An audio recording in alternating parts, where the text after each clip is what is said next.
भोंदूबाबा Ashok Kharat files ही Jeffrey Epstein files सारखीच आहे.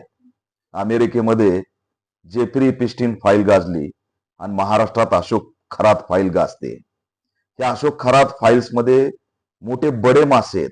मंत्री आहेत, आमदार आहेत, खासदार आहेत, लोकप्रतिनिधी आहेत, अभिनेता अभिनेत्री आहेत. त्याच्यामुळे अशोक खरात फाईल ही अफाट मोठी आहे आणि या फाईलचा खूप छोटा हिस्सा अशोक खरात आहे. या अशोक खरातची जर कसून चौकशी केली तर देशाला हादरून टाकणारी माहिती बाहेर आल्याशिवाय राहणार नाही.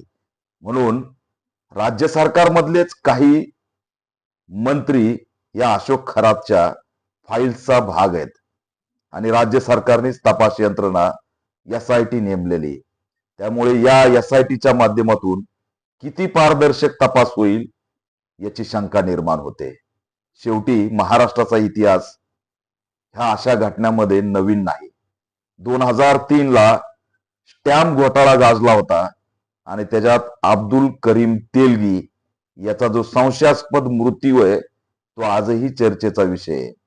अब्दुल करीम तेलगी जर बोलला असता तर स्टॅम्प घोटाळा जो 30,000 कोटीचा होता तो अनेकांना त्या ठिकाणी संपून टाकल्याशिवाय राहिला नसता आणि तशीच अवस्था अशोक खरात फाईल्सची आहे. त्याच्यामुळे अशोक खरातचा अब्दुल करीम तेलगी होण्याची शक्यता नाकारता येणार नाही. जेफ्री इपिस्टीन अमेरिकेचं प्रकरण असलं तरी अमेरिकेत सुद्धा जेफ्री इपिस्टीनला जेलमध्ये संशयितरित्या संपवण्यात आलेलं आहे. अशोक खरातचा अब्दुल करीम तेलगी न होता सखोल चौकशी होऊन या राज्यात आया बहिणींना या ठिकाणी भोंदूबाबाच्या माध्यमातून आणि अनेक प्रकरणाच्या माध्यमातून आर्थिक उलाढालीच्या माध्यमातून जे काही कांड आहे ते बाहेर आलं पाहिजे तरच या अशोक खरात फाईलला महत्व राहणार आहे. परंतु मला वाटत नाही की SITला अशोक खरात फाईल्स मध्ये असलेले बडे मासे काम करू देतील. म्हणून केंद्र सरकारला आमची मागणी आहे की केंद्रीय तपास यंत्रणेने CBI मार्फत अशोक खरात फाईल्सची सखोल चौकशी केली पाहिजे.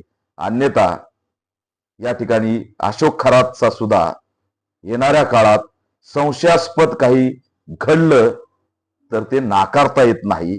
जे 2003 ला घडलं ते यावेळेस घडू शकतं अशी सुद्धा शक्यता आहे. त्याच्यामुळे CBI केंद्रीय तपास यंत्रणांनी सुद्धा याच्यामध्ये लक्ष घातलं पाहिजे आणि या अशोक खरात फाईल्सचं वास्तव बाहेर आलंच पाहिजे अशी ऑल इंडिया पॅंथर सेनेची मागणी आहे.